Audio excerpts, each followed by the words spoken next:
jëf ñu ngi leen di gërëm di rafetlu seen ànd ak télévision Futur Média tey jii lundi ñu yegg si nag ci soir d'info nu nu koy defee ngoon gu nekk bu waxtu wi jotee ci deuxième partie bi tey gannaaw journal 20h bi dinañ dalal kii di Serigne Diaw mooy directeur du commerce directeur du service régional du commerce bu Dakar fas yéene waxtaan ak moom li nga xamante ni moom la boulanger yi jógtee maanaam 4e format pain bi nga xamante ni dañ ko mettre sur le marché à partir d'aujourd'hui la tax ñu def ko lan moo ci position autorité yi loolee ci deuxième partie bi lay doon dañ ci ànd ak Serigne Diaw léegi ñu dalal suñu gan gu njëkk di docteur Ibrahima Khaliloula Dia docteur nu ngi lay nuyu. maa lay fay. voilà yow yaay coordonnateur cellule santé digitale bu ministère de la santé et de l'action sociale alors laaj bu njëkk bi docteur cellule santé digitale ci lu leer ci façon un peu élémentaire terre à terre nit ñi mën a comprendre lu mu doon. waaw Barthélémy maa ngi lay nuyu bu baax di la remercier ci sa invitation donc man maa coordonné cellule santé digitale bu ministère de la santé cellule la boo xam ne nii ñi ngi ko indi en 2017 liggéeyam mooy naka lay apporter innovation ci ni santé di doxee maanaam naka la ñuy indee innovation ci médicament naka la ñuy indee innovation ci ni ñuy faje maladie naka la ñuy indee innovation ci ni ñuy gouverner naka la ñuy indee innovation ci ni ñuy gérer équipement yi donc lépp loo xam dafa nekk innovation mu war a dugg ci santé ñun ñoo ko war di xalaat voilà ci xarala yu bees voilà ñoo ko war di xalaat waxtaan ceeg ñi ci war a waxtaanal dugal ko ci biir système de santé bi loolu mooy suñu liggéey ok loolu mooy seen liggéey mu mel ni donc mission bi yaatu na waaw mission bu yaatu la c'est pourquoi ba léegi ñi ngi jéem commencé nañu ci liggéey bu baax parce que amuñu woon stratégie santé digitale am nañ stratégie depuis 2019 bi ñu paree ci stratégie bi aussi gis nañ ne il fallait ñu am lu ñuy wax un projet maanaam mooy am nga stratégie waaye léegi yan action ngay teg sur la table loolu aussi yàlla dogal na ñu bind benn programme bu bees bu tudd Digi Santé comme digital santé Digi Santé voilà boo xam ne nii ñu ngi ko xayma ci 27 milliards avec 6 projets numériques donc ñu ngi liggéey actuellement pour que sénégalais bu nekk su ko neexee mën a am dossier médical électronique maanaam moom fopp fu mu dem di faju Sénégal bu duggee danañ ko mën a identifier danañ mën a jël ay données def ko ci plateforme sécuriser ko ba saa yu demee fu mu mën dem rek dana ci mën a accéder loolu dafay yombal fajoom te bu defee accident njiitu réew mi lu bari yoon doon na wax pour ñu digitaliser un peu secteur santé voilà donc loolu aussi ñi ngi ci parce que aujourd'hui ñi ngi négocier ak le ministère de l'économie pour que projet yooyu jàll pratiquement ñoom def nañ benn évaluation bu bees sax ba yokk nañ 27 yi à 33 milliards parce que projet yu important la te aussi nguur gi d'accord na ci parce que mooy naka la ñuy yokkee paju mi parce que am na zone yoo xam ne ni tey amul ay neurologue naka ngay def ba à distance nit ñi di mën di faju loolu mi ngi ci programme boobu naka nga mën def ba nit ki ay dossier maladam yépp nekk ci benn place sécurisée de sorte que moom fu mu dem ci Sénégal bu ko neexee ñu ubbi ko xool ko aider ko ci def de sorte que aussi nit ki yàlla tere bu accidenté mënul wax que ñu mën jël empreinte am rek ubbi dossier am xam na kii kat daa am diabète donc bu leen ko defal glucose xam nga donc projet yu mel noonu lañ ci dugal ba mu toll nii 27 milliards léegi dem na 33 milliards donc dañuy négocier pour que état bi nangu ko ba pare su koy état bi accepté nag la ñu doog a dugg ci mise en œuvre te c'est en bonne voie pour que état bi accepté ko. léegi ci biir Covid bi tamit wax nañ lu bari digitalisation gisoon nañ ne jamono yi surtout confinement ak état d'urgence bi nit ñi soxla woon nañ xarale yu yees yi rawatina ci structure de santé yi à l'observation yéen ban jàngat ngeen ci def ak ndax gis ngeen ne am ngeen rôle bu ngeen ci waroon jouer te joué wu leen ko ndax moyen wala ndax moyens yi ngeen am permettre nañ leen ngeen accompagner la stratégie de l'État ci lutte contre le Covid bi. waaw lutte boobu li ñu ci def mooy ñun on a apporté notre contribution. ñu ngi ko apporté ci benn initiative bu ñuy wax daan Covid boo xam ne nii c'est une riposte digitale qui a été mise en place par le ministère de l'économie numérique ak waa Optique ñu ñoo jàppale ñu léegi bi ñu ñëwee def nañ quand même lu bëri parce que bu ngeen fàttalikoo bi xeex bii door képp ku nekkoon cas suspect da nga doon woote ci 3 numéros benn Orange Free ak Expresso ñu ci bëri xamuñu woon sax numéro yi ñun ñoo dem lijjanti ba am 19 mu numéro bu simple boo xam ne nii doo fay dara te boo wootee daa jot cellule d'alerte pour ñu mën la dalal orienté la ñaareel bi aussi bokk nañu ci ñi nga xam ne ni dañu sécuriser paj mi ci biir CTI. parce que dañu def ci biir CTI lu ñuy wax dossier médical bu ndaw pour le malade Covid-19 de sorte que médecin bi bu demee bay wàcc lépp li mu liggéey mi ngi ci benn écran pour chaque malade donc médecin bi ñëw moom di soog a egsi day xool lal bu nekk rek ci écran bi diw moo fa nekk diw jot na médicament ci suba waaye jotagul ci ngoon. xool carnet. exactement. parce que vecteur de transmission. carnet voilà donc on a fait si tu veux ci yenn CTI zéro papier. ce qui était très utile en plus sax am na loo xam ne ko lu extraordinaire. bu ngeen fàttali ko aussi ci commencement bi CTI dañ doon soxla di scanner di jël rajo. poumon yi donc gars yi dañ doon am problème pour dugg ci biir lu ñuy wax zone rouge mooy fi maladie nekk. pour mën a jël photo bi génnewaat ko. il a fallu aussi ñu utiliser ay technologies yoo xam ne da ngay jël flash bi rek bàyyi foofu machine bi. automatiquement boo dikkee ci sa ordinateur ci sa zone verte daa ko fekk mën a xool rajo bi lu mu génne ak lu mu génnewul donc def nañ aussi envoyé nañ beaucoup de SMS de sensibilisation. boo xam ne aussi ñu ngi sant aussi opérateurs yi parce que loolu peut-être yéen sax ñàkkul jot nañ ci SMS pour sensibiliser ak pour informer.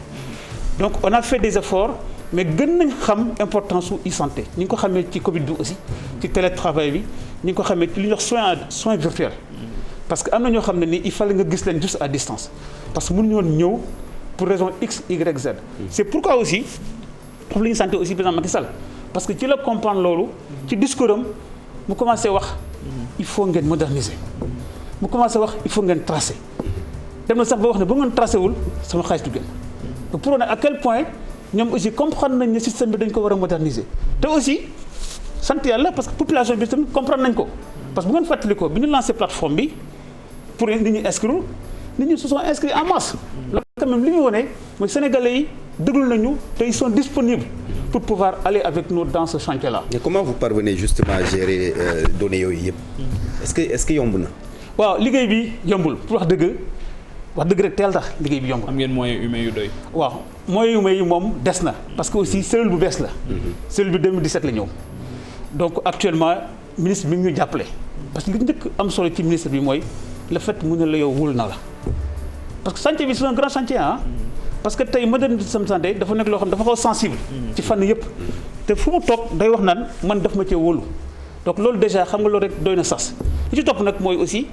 mi ngi yombal pour ñu am financement yi parce que moom aussi yorul xaalis dafay lijjanti rek ci gouvernement bi yëpp quoi. donc loolu aussi lu ñu ko jox bindal mu bind signé ñu yónnee ci ñu yor xaalis ñu jox donc commencé nañu am nañ yaakaar que ci année bii déjà di ngeen am lu ngeen dégg ci lu jëm ci dossier patient di ngeen am lu ngeen dégg lu jëm ci télémédecine.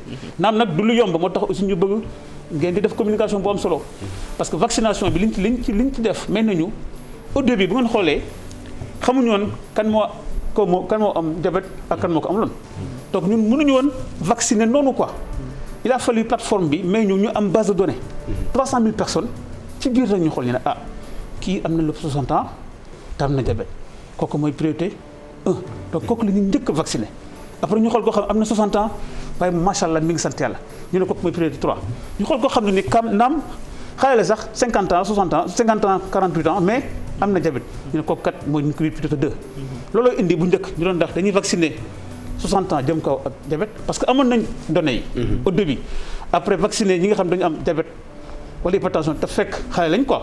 troisième ñi nga xam dañuy vacciner ñu xam ne ñoom dañu am 60 ans mais ils sont en bonne santé. donc quand même ça nous a aidé dans ce sens là quoi. waaw mais léegi de docteur loolu amatul de gars yi dañoo jékki-jékki envahir centre yi dem ci vacciner utatuñu ko am diabète ak ku amul. waaw c'est que loolu aussi ci stratégie moo laajoon comme dañu doon door xamuñu woon. amuñu woon cible quoi xamuñu woon par exemple Barthélemy moom lan moo ko dal ak lan moo ko dalul. te dafa laaj vacciné wu donc il a fallu ñu def boobu tri mais bi ñu demee ba xam ne vaccin yi commencé na doy aussi ci la ministre wax ne léegi nañu ubbi donc ci loolu la ñu ubbee bi ñu ubbee loolu nag ci la ñu bàyyi léegi inscription bi daal di dugg ci li ñuy wax passe sanitaire bon yéen ko wax passe sanitaire mais ñun li ñu def mooy xam nit bu vacciné woo dañ koy jox benn carton de vaccination ba am turam ak léppam daal fiche boobu voilà mais fiche boobu xool nañu ne maanaam mënul dem bitim réew te gis ngeen tubaab yi tey ñi ngi def lu nu mën pour que ku ñëw seen réew da nga wane ne yow jël nga vaccin yi donc heureusement aussi que gouvernement bi quand même ils ont été visionnaires aussi parce que mois de février la ñuy wax janvier la ñuy wax ci conseil des ministres que monsieur le ministre de la santé dal plateforme digitale pour gérer vaccination bi parce que tout simplement dafa complexe vaccination bi nii parce que dafa am ay doses 1 2. loolu dafa xaw a bëri du fait que yow boo doon ci ay kayit mën nga juum. jox kii Sinopharm première dose. joxaat ko Johnson deuxième dose. donc ñu ne loolu pour mu bañ a am bu ñu boo xam ne dafa leer ku bind ñu bind ko kooku bu ñëwaatee pour deuxième vaccin dinañ xam lan la jëloon ci première dose bi donc loolu waraloon. ñu jëloon décision def plateforme bi pour sécuriser. léegi nan ngeen di liggéeyee ak la chaîne c'est-à-dire que tey jii ki nga xamante ni dafa nekk fu gën a sori ci Sénégal dem ci centre de santé bi nga xamante ni moom moo ko jege def fa benn soin dans le cadre du Covid moom nan ngeen di def ba information boobu ñu mën ko remonter ci seen base de données bi ngeen am. pour que kooku mën a am un suivi rigoureux à partir de cette stratégie. waaw li nga wax question bu am solo la parce que boo xoolee li nga bëgg a wax mooy da nga bëgg a génne ne quand même am nañu ay problème ci internet bi donc nekkul poste yëpp ñoo am électricité nekkul poste yëpp ñoo am courant ñoo am internet aussi alors loolu tax ci stratégie bi dañu waxoon ne nañu boole inscription bi en ligne waaye aussi inscription bi ci fu mu mën nekk rek na bindu waaw parce que xam nga équité aussi mi ngi ci nga xalaat ki nekk ci kaw gi waaye da nga war a xalaat ku nekk Almadi nekk am 70 ans ànd ak jabaram kundum ñëpp dem bitim réew jàngi bàyyi leen foofu kooku aussi da nga ko war a xalaat parce que kooku moom internet la am pour mën a feeñal boppam donc loolu aussi moo tax ñu wax nañu boole ñooy sal alors ce que nous avons fait c'est que nous avons des points focaux dañu am ay ñoo xam ne dañu leen tànn ci biir district yi seen liggéey mooy ñoom ñoo chargé wu di dugal données yi parce que données yi gis nañ ne loolu aussi gis nañ ko parce que dafa laaj ay moyens yu bëri pour que poste bu nekk mën a am clé USB poste bu nekk mën a am ordinateur loolu excès gu ñu foofu parce que loolu mu ngi ci programme DigiSanté. Est-ce que yéen a ngi liggéey ak opérateur si ñoom déjà ils nous appuient beaucoup d'ailleurs finalement ce que nous avons dit c'est que zone yi nga xam ne amuñu internet ñoom dañ leen di envoyer fichier Excel boo xam ne ni ñoom mën nañ ko bind bu ñu ko renseigner ñu koy indi ci district bi ñu envoyé ñu ko ñun automatiquement dañ ko dugal ci base de données bi donc noonu la ñu trouvé solution ba instant bi nii on est en train de rattraper tout le retard qu'on avait maanaam ci dëkk ci kaw gi te bind woon donc nag ñu dugal ci biir base bi maintenant pour revenir sur le pass sanitaire dama bëggoon aussi différencier ñaari mbir pass sanitaire ak certificat de vaccination c'est pas la même chose leen moo leen wutale leen wutale mooy pass sanitaire soo bëggee genre laissez-passer la maanaam dañ naan Barthélemy mën naa dugg fii su wanee lii xam loolu décision politique la boo xam ne kilifa gi moo koy jël ñun li ñuy joxe mooy certificat de vaccination dañuy def tout ba Pape Djibril mi mën a firndeel ne moom vacciné wu na parce que pass bi boo xoolee Afrique ñun waxaguñu pass sanitaire maanaam waxaguñu ne kenn dafa dugg te vacciné woo pour l'instant li ñu nekk di wax mooy doo fa dugg te defoo test PCR donc looloo tax ñaari dafa différent ñun dañuy liggéey pour que ku nekk ci Sénégal yi ku vacciné wu ñu defal la de sorte que nga am sa code QR mooy li nga sànq li nga wane ci écran bi code boo xam ne nii sa code la yow rek sa numéro la yow rek te boo jëlee téléphone scanné ko ak sa téléphone mu gën la sa code boobu actuellement. mooy li ci test bi. Voilà léegi actuellement naka la ñuy doxalee pour. parce que gars yi dañu njuuj njaaj test yi de. waaw si am na njuuj njaaj parce que am na ay faux test. am na ay faux test PCR dëgg la. am na aussi ay faux test ay faux vaccin certificat de vaccination. alors ci faux test PCR yi ñi ngi liggéey ak organisation ouest africaine de la santé. ñoom ils ont mis en place benn plateforme tudd Biomars benn plateforme la boo xam ne nii. traquer les fraudeurs. waaw non c'est-à-dire que idée bi mooy képp ku def test PCR foog mu def ci biir 16 pays test boobu dana dugg ci boobu plateforme. de sorte que nit fu mu dem ci aéroport CEDEAO yi aéroport mën naa vérifier ndegam moom test boobu mu ngi ci base wala nekkul ci base données plateforme Biomars. sauf que y a des pays en Afrique digitalisation bi ngeen di wax ni ñoom dañ ci am retard. waaw dëgg la li nga wax lu am solo la mais je pense quand même que su fekkee ne plateforme bi effectivement OS ñoo ko. uniformisé def benn boo xam ne nii léegi par exemple yow boo defee sa test PCR en tant que laboratoire da ngay góorgóorlu ba dugal ko ci te loolu aussi peut-être juste da nga war a am compte d'accès rek boo xam ne nii. ak internet quand même. pour nga mën a jël certificat bi nga am yow.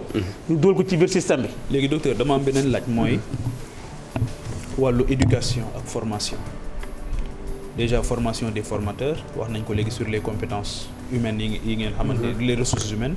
mais surtout ñi nga xamante ni ñoo ko war a jëfandikoo jaarale ko ci xarala yu bees yi ndax tey jii yéen a ngi ciy def jéego ba nit ki fu mu toll su dee plateforme bi agsi na ci moom dina xam nu mu koy mën a remplir ndax wax dëgg tamit wàllu njàng mi dafa dese ba tey ci réew mi ñi nga xamante ni ils savent lire et écrire wala soit tey jii ndax da ngeen a war a pare pour jaar ci média de masse yi lu ci mel ni télévision yi ak rajo ba nga xamante ni di ngeen wax nit ki ne ko bu plateforme bi accès sa doom wala sa jarbaat wala nangam dina la ko mën a remplir est-ce que tey jii points focaux yi ñoo ngi def liggéey boobu. waaw laaj la bu am solo aussi Pape parce que boo xoolee dafa am lu ñuy wax fracture numérique. oui maanaam ñëpp jotewuñu ci yenn xarala yi. ñun plateforme yu ñuy mettre en œuvre par exemple plateforme bi ñuy wax e-vaccin mooy bi ñu am ñun tey. di ko utiliser di ci joxe certificat yooyu nit ñi mën dem di tukki di ñëw. yow en tant que personne vaccinée yow amoo ci accès. ok da nga wax ji ah. amoo ci accès yow sa carton de vaccination nga yor. tey par exemple parmi su bëggoon. fekkee dafa vacciné wu benn dose wala ñaar dose mu ne dama bëggoon am seen certificat de vaccination. dafa war a soit bu ko neexee mu envoyé mail su ko neexee mu ñëw ministère de la santé au 2e étage cellule santé digitale am na sax numéro de téléphone bu ñu xam mën nañu ko joxe après boo xam ne nii da ngay ñëw ministère indi sa carton de vaccination am signature am le cachet da nga wax ji ah. indi sa pièce d'identification ñëw ministère de la santé 2e étage boo ñëwee ñu xool ko ne la ñëwal dans 2 jours le temps que ñun ñu vérifier ndekam Pape Djibril mi est-ce que mi ngi ci registre yooyu mu wax noonu. alors 2 jours c'est beaucoup quand même. c'est pas beaucoup xam nga lu tax. am na réew yoo xam ne nii c'est beaucoup plus long parce que aussi boo vérifié wulee xam nga lu muy problème. soo vérifié wulee tubaab bu yàggee dañ naan ñun suñu système bi baaxul. mais cette vérification c'est en un clic. oui non mais dafay fekk par exemple fekk ñëpp ñu ngi ci base bi. mais xam nga fekk toujours da nga am ay retard. ñoo xam dañu sori lool ci toggoo seen i données te am ku fa jóge ñëw ci yow mënoo ko wax ne da ngay xaar ba ñu dugal la da nga koy jël. dugal ko moom régler problème moom mu dem loolu moo indi ñu joxe passe ci bis certificat bi ci biir ministère de la santé mais logiquement bu lépp duggee ça devient automatique te d'ailleurs sax ministre de la santé nee na dafa bëggoon au lieu muy nekk format PDF noonu dafa bëggoon mu nekk une carte comme la carte d'identité boo xam ne dafay am ci ginnaaw QR code am lépp de sorte que yow da nga koy dugal ci sa calpe fooy dem nga mën ko yóbbu parce que tey ñun lan la ñuy joxe tey ñu lay jox certificat boo xam ne nii ci feuille la nekk feuille A4 yi ci kaw dafa am entrée du ministère de la santé am léegi yow sa code bi nga am ci système bi boo xam moo lay identifier sur le plan mondial mu am sa nom sa prénom date de naissance yaa ngi dégg am sa adresse électronique mu am deuxième partie ci sa certificat bi foofu trace yi nekk maanaam foofu la ñuy wax ne vaccin Sinopharm dose 1 jour tel vaccin Sinopharm dose 2 jour tel. loolu moo nekk ni ngeen gis ci écran bi. donc lii la ñuy joxe pour l'instant mais idée bi mooy. naka la ñuy jëlee lii def ko ci carte bu yem boo xam ne nii yow fooy tukki da nga ko mën yóbbaale. mais lii nii ñaata ngeen ci joxe gum. joxe nañ ci à peu près 250 te commencé nañ ko joxe depuis en fait mois de février parce que mois de février bi ñu commencé vaccination bi lañ def la phase. test mais est-ce que mënul am format digital nga xamante ni man par exemple je l'ai à partir de mon portable nga xam su may tukki par exemple su ma demee bu ñu ma ko laajee. ci sama portable laa koy génne comme ni ñu def léegi les billets d'avion et autres. mais loolu yëpp am na parce que même li ngay gis nii. mais bu la neexee mu nekk ci sa téléphone c'est un document PDF. voilà nga bu la neexee aussi nga jël sa capture d'écran bi def ko image def ko ci sa téléphone donc lépp mën na nekk. da ngeen koy jaay wala c'est gratuit. voilà c'est gratuit donc pour attirer attention sénégalais yi. vaccination bi certificat bi kenn jaayu ko. dégg nañu ne am na ñu koy jaay. déedéet waay. 50 000. ëpp naa def. waaw ëpp naa def moom. te loolu. Ndiou Ndiaye kay mu ngi bu ne Pape. te loolu dañ koy wax fii mu leer. képp ku ko bëgg foog nga ñëw ministère de la santé. loolu tamit problème képp ku ko am. maa ngi loolu tamit problème maa ngi ñëw xam naa c'est que aujourd'hui on fait le maximum ba système bi du taxaw xam nga aussi système bi yombul sànq wax nga ko. bi ngay wax problème internet donc c'est énorme quoi. pour sécuriser mais xam nga man li tax ñëw ministère de la santé au 2e étage poser ma problème mooy dañu nekk ci contexte boo xam ne aussi on essaye le maximum possible de limiter les déplacements. Aujourd'hui est-ce que le ministère de la santé justement ne devrait pas être très mobile. même bu fekkee ne cak-cak nga koy jox wala xawma lan nga koy jox ñu wut benn service de livraison boo xamante ni c'est très. waaw mais xam nga aussi en fait il y a 2 méthodes quoi. bi ma la wax nit ki day ñëw. mais par exemple yow boo nee man maa ngi tudd Pape Djibril mais man xawma dara ci xarala yu bees. parce que li nga war a xam mooy données yi ngay gis nii. ay données personnelles la ñun duñ ko gis. ok donc boo gisee mën naan la da ngay ñëw mooy boo nee yow man xaw ma direct ci internet. xaw ma adresse mail. xam nga aussi nag il faut ñu contrôler quand même. mënoo toog fa nga toog jox kenn rek ci net bi mu yónnee ko te amuñ ci preuve. donc loolu tax ñu ne système boobu dafa am pour ñi nga xam ne ñoom mënuñoo lire. mais Pape mi su bëggee. da ngay envoyer mail il y a un mail boo xam ne ni c'est destiné à ça. c'est ça mooy vaccin comme vaccin @santé.gouv.sn. ok jeex na loolu boo fa envoyé yow sa bopp tout de suite. sa carton vaccination. caché recto verso. dañ la koy envoyé ci sa boîte mail. maintenant soo bëggee nag lañ la wax soo bëggee parce que boo bu ñu la ko envoyé yow da nga am lii da nga ko am ci sa boîte mail. mais nag xam nga doo mën a am en-tête bi. parce que en-tête bi aussi ministère de la santé moo koy joxe. foofu nag la ñuy wax ne boo bëggee da ngay def capture d'écran sa données personnelles de vaccination yi nga yónnee ñu ko ñu defal la ko ci en-tête bi defal la ko format PDF mais yow déjà tu l'as dans ta boîte mail. foo mën dem ci àdduna bi mën nga ko di wane. maintenant li ma bëgg wax aussi ci sécurisation PCR yi. tey on était en réunion avec l'ADIE. idée bi mooy xam nga nee naa la sànq. OMS Ouest africaine mooy OS. nee nañ dañuy defar benn plateforme tudd biomasse boo xam ne nii képp ku def test PCR.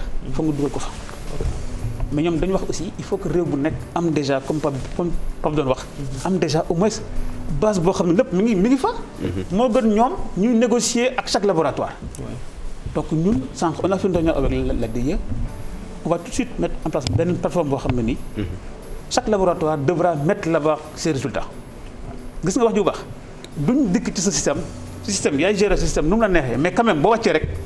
tu envoies tout dans le système. de sorte que Pape bu jëlee test PCR am dem aéroport joxe ko aéroport dañu dugal ci système bi xool ñu gis ne. mais est-ce que système boobu am na installé nañ ko aéroport suñu aéroport bi am na fa. waaw léegi nii. non je dis que plateforme bi. tey lañ jël décision lancé ko. tey. pour quel horizon pourquoi. man nee naa leen mënuñu passer de l'eau pour 2 semaines. parce que li ma leen wax c'est simple. c'est-à-dire que soxla ñu lu compliqué. li ñu bëgg mooy. ngoon si. laboratoire su wàccee gis joxe na 40 PCR xam nga doo koy def ci kayit. da ko scanner yónni ko ci plateforme bi. jeex na loolu lañ ko laaj. maintenant aéroport yi aussi day am un compte. dafay dugal c'est-à-dire bu fekkee Pape Djibril numéro am ci PCR bi. 2030 la. xam nga dafay feeñ ci sa certificat. moom la ñu dugal pour mën ko xool maintenant mu des vaccination bi aussi foog ñu vérifier ko xam nga déjà lii baax na comme information. waaye dañu ne doyul donc plateforme boobu ñu def ak ADIE aussi fa nekk loo xam ne dafay permettre ñu authentifier l'information. net joxe nga certificat de vaccination. wane nga ko sax waaye dañ naan sa numéro boobu nekk SN quelque chose dañu koy jox dugal plateforme ministère de la santé xool ndegam ça correspond ak Pape Djibril boobu déjà on est en train de travailler là-dessus. léegi li ma ci bëgg a yokk aussi mooy suba la ñu bëgg a envoyer la version officielle format certificat de vaccination bi. parce que gis nañu ne comme am nay fraude xalaatuñu ko ñu na comme am nay fraude donc il faut nga jox la bonne référence l'aéroport parce qu'on a fait une réunion avec le ministère des transports aériens. Il y avait le DG de l'ANACIM, le DG de l'AI, tout le monde était là. Mais quand même depuis lors on ne l'a pas envoyé fa format xam nga foog ñu jël format ñu mën ko comparer quoi. mën a jël par exemple bu fekkee Barthélémy indi na certificat de vaccination. ñu mën a on peut comparer même bu fekkee dañu ko scanner xam ne yow la. mais ñu mën a ko comparer est-ce que en-tête yi benn la wala du benn quoi. c'est ça loolu aussi demain la ñu leen transmettre officiellement l'en-tête quoi incha allah. waaw chantier yi daal bari na xaw ma nag ndax dana gaaw pareem de. waaw mais xam nga boo xoolee aussi déjà on a fait pas mal de choses ak e-vaccination. Aujourd'hui on a aidé beaucoup de personnes âgées. yoo xam ne dañu doon am problème pour xam naka la ñuy vacciner wu. on a fait le tri on les a aidés. on a beaucoup aidé xam nga aussi loolu mooy problème mu santé digitale. maam nit ñi du ñu mën a mesurer rapidement impact bi mu def. alors que c'est à coût de milliards. alors léegi est-ce que tamit tey yéen a ngi lëkkaloo ak soit les ingénieurs wala les polytechniciens wala soit ñi nga xamante ni ci loolu la ñuy yëngu dans le secteur du numérique nga xam am nañ ci avance aujourd'hui def nañ benchmarking bu dëgër gis nañ li xew feneen war nañ ko mën a répercuter fi les bonnes pratiques. est-ce que ñooñu am na une intelligence bu am seen diggante benn collaboration synergie ngir ngeen gën a mën a gaaw atteindre seen objectif yi. waaw on reçoit beaucoup d'offres comme ça. am na ñu bëri ñu ñëw duñu seet si. mais boo xoolee aussi ñoom ñëpp ay hommes d'affaires lañ ay hommes d'affaires ñoo ñëw. oui c'est une opportunité d'affaires aussi. c'est une opportunité d'affaires, c'est beaucoup de milliards. voilà pour wax la ne la on a fait ça. mais ñun aussi on est en train de nous former davantage. pour xam li xew Suisse. li xew France li xew feneen. donc aujourd'hui pour wax la dëgg rek. ñëw ñu africains yi xam lu tax. on a été le premier pays africain à parler de passe sanitaire boobu Union européenne waxagu ko ñun nee naa le février la ñu commencé joxe passe sanitaire février.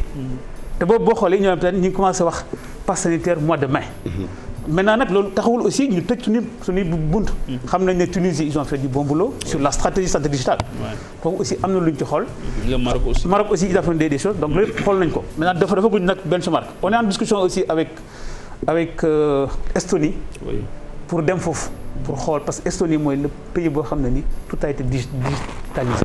donc loolu aussi ñu ngi koy préparé kon yéen daal yéen a bëgg a former seen personnel lu bopp.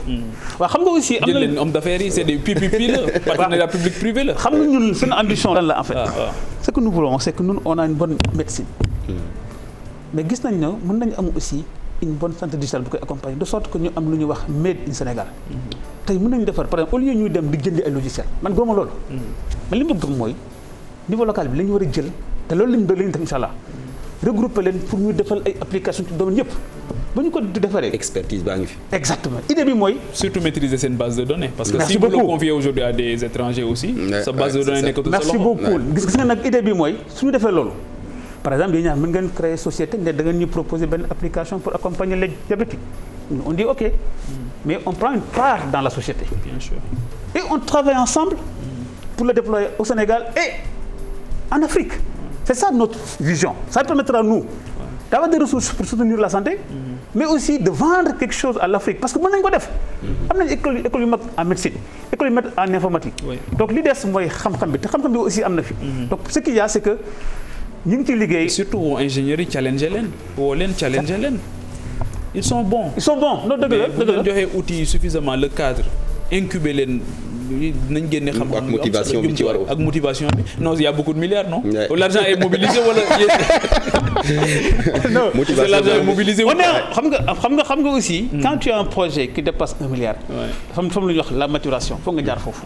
état bi du gën a xaalisam noonu danaan la sa projet lii lay jaar dafa 1 milliard donc foog nga jaarale ko ñu jàngat ko. donc ñun on a étudié tous nos projets. ba ministère de l'économie et des finances l'économie et du plan nee na. tous les projets sont bons. donc ils sont bons à être financés. Donc on attend à ce que le gouvernement maintenant passe à l'action parce que le président veut le faire, le ministre de la Santé veut le faire. Donc on est confiant, il faut juste ngeen aider ñu ci communication bi comme ça mu gën a jàll. Yàlla baax na. En tout cas, courage. Merci beaucoup docteur.